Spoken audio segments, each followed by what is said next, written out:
2021년 10월 28일 한 남자가 세상 앞에 섰습니다.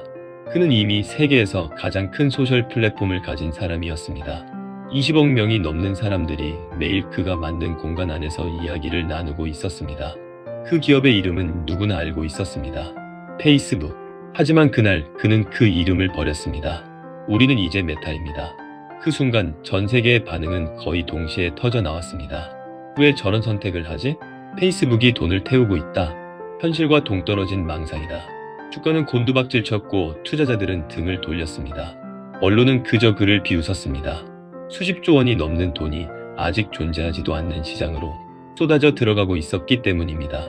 이미 세계 최대의 소셜 플랫폼을 가진 기업이 그 모든 것을 걸고 불확실한 미래에 베팅하는 이유는 무엇이었을까요? 그리고 그 베팅은 진짜 실패였을까요? 플랫폼은 영원하지 않다는 것을 그는 알고 있었습니다. 마크 저커버그는 어릴 때부터 한 가지에 집착하는 사람이었습니다. 단순히 무언가를 만드는 것이 아니라 연결을 만드는 것이었습니다. 그는 12살 때 아버지의 치과 진료실을 위해 메시지 프로그램을 직접 만들었습니다. GUCKNET라고 불렸던 그 프로그램은 직원들이 서로 메시지를 주고받을 수 있게 해주었습니다. 가족과 친구들 사이에서는 칭찬이 쏟아졌습니다. 하지만 그는 그것으로 만족하지 않았습니다. 더 큰 연결을 원했습니다. 더 많은 사람들이 이어지는 공간을 원했습니다. 2004년 하버드 기숙사에서 시작된 페이스북은 빠르게 퍼져나갔습니다.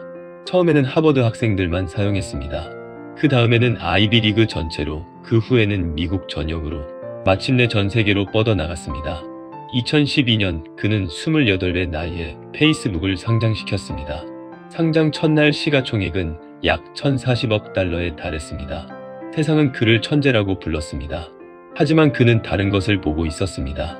바로 그 시기 페이스북에는 치명적인 약점이 있었습니다. 모바일에서 제대로 작동하지 않았습니다. 당시는 스마트폰이 빠르게 확산되던 시기였습니다. 사람들은 점점 더 손안의 화면으로 세상과 연결되기 시작했습니다. 페이스북의 서비스는 데스크톱 중심으로 설계되어 있었고 모바일에서는 느리고 불편했습니다. 이때 많은 기업들은 현재를 지키는 선택을 합니다. 기존 수익 구조를 유지하고 이미 성공한 방식을 조금씩 개선하는 방향을 선택합니다. 하지만 저커버그는 정반대로 움직였습니다. 우리는 모바일 회사가 되어야 합니다. 그는 데스크톱 기반의 광고 모델을 과감하게 포기했습니다. 조직 전체를 모바일 중심으로 재편했습니다. 당시 내부에서도 강한 반발이 있었죠. 투자자들 역시 불안해했습니다. 그러나 결과는 이렇습니다. 페이스북은 모바일 광고 시장을 장악했습니다. 구글과 함께 전 세계 디지털 광고의 양대 산맥이 된 것이죠. 주가는 몇 년 안에 10배가 넘게 올랐습니다. 그리고 이 경험은 저커버그에게 하나의 확신을 남겼습니다. 플랫폼은 영원하지 않다. 지금의 성공은 언제든 무너질 수 있습니다. 그가 그것을 누구보다 잘 알고 있었습니다. 왜냐하면 그 자신이 그 변화를 직접 만들어낸 사람이었기 때문입니다. 하지만 그 사이에 균열은 이미 시작되고 있었습니다. 시간이 흘렀습니다. 페이스북은 세계 최대의 소셜 플랫폼으로 성장했습니다. 그리고 다시 새로운 균열이 시작되었습니다. 2016년 틱톡이 등장합니다. 틱톡은 단순한 영상 앱이 아니었습니다. 그것은 소셜 네트워크의 개념 자체를 바꾸고 있었습니다. 기존 소셜 미디어는 아는 사람과 연결하는 공간이었습니다. 하지만 틱톡은 달랐습니다. 알고리즘이 당신에게 맞는 콘텐츠를 찾아준다는 방식이었죠. 팔로워가 없어도 친구가 없어도 재미있는 영상은 수백만 명에게 퍼져나갔습니다. 젊은 세대가 페이스북을 떠나기 시작했습니다. 10대들은 틱톡으로, 인스타그램으로, 유튜브로 흩어졌습니다. 페이스북의 핵심 사용자층이 고령화되고 있다는 경고가 내부에서도 올라오기 시작했습니다. 2021년에는 또 다른 충격이 찾아왔습니다. 애플이 iOS 14.5 업데이트를 통해 앱 추적 투명성 정책을 시행했습니다. 사용자가 앱의 추적에 동의해야만 광고 데이터를 수집할 수 있게 된 것입니다. 그 결과 메타는 애플의 단 한 번의 업데이트로 연간 100억 달러 이상의 광고 수익이 증발하는 타격을 입었습니다. 주가는 급락했고 시가총액은 하루 만에 수십조 원이 사라졌습니다. 페이스북은 위기에 처했습니다. 이 상황에서 대부분의 경영자는 어떤 선택을 할까요? 당장의 위기를 수습하는 것이 먼저입니다. 광고 시스템을 개선하고 알고리즘을 강화하고 틱톡을 따라가는 전략을 선택합니다. 실제로 페이스북은 릴스를 출시하며 숏폼 영상 시장에도 진출했습니다. 하지만 저커버그의 시선은 전혀 다른 곳을 향하고 있었습니다. 저커버그는 모바일 이후의 세상을 상상하기 시작했습니다. 스마트폰 이전에는 데스크톱이 있었습니다. 데스크톱 이후에는 모바일이 있었습니다. 그렇다면 모바일 이후에는 무엇이 올까요? 다음 플랫폼은 무엇인가? 그가 선택한 답은 메타버스였습니다. 메타버스는 단순히 VR 게임이나 가상현실 체험을 말하는 것이 아니었습니다. 그것은 사람들이 단순히 화면을 보는 것이 아니라 그 안에서 직접 살고 경험하는 공간이었습니다. 일하고 만나고 배우고 즐기고 창조하는 모든 것이 디지털 공간 안에서 현실처럼 펼쳐지는 세계. 이 개념은 새로운 것이 아니었습니다. 닐 스티븐슨의 소설 스노우 크래시에서 메타버스라는 단어가 처음 등장한 것이 1992년이었습니다. 수십 년 동안 많은 사람들이 이야기했지만 아직 제대로 구현된 적은 없었습니다. 그래서 더 위험한 선택이었습니다. 2021년 10월 저커버그는 회사 이름을 메타로 바꾸며 선언합니다. 우리는 메타버스 회사가 될 것입니다. 이것은 단순한 리브랜딩이 아니었습니다. 회사의 정체성, 투자 방향, 인력 구조, 모든 것을 다시 설계하는 결정이었습니다. 메타는 VR 기기 오큘러스에 수십억 달러를 투자했습니다.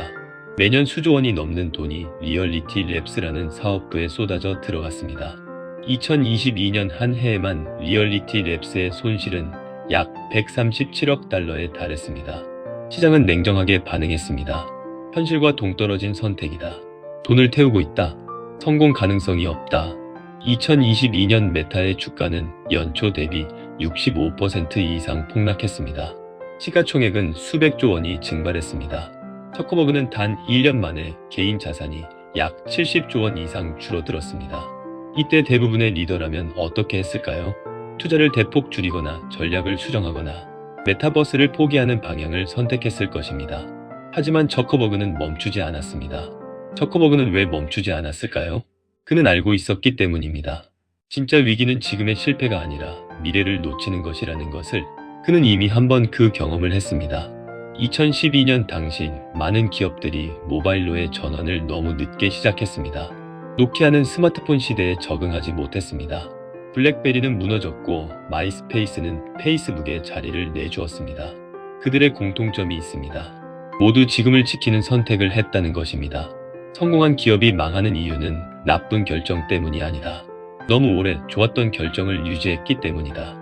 저커버그가 두려워했던 것은 바로 그것이었습니다. 페이스북이라는 이름에 갇히는 것, 소셜 네트워크라는 정체성에 묶이는 것, 모바일 광고라는 수익 모델에 의존하는 것.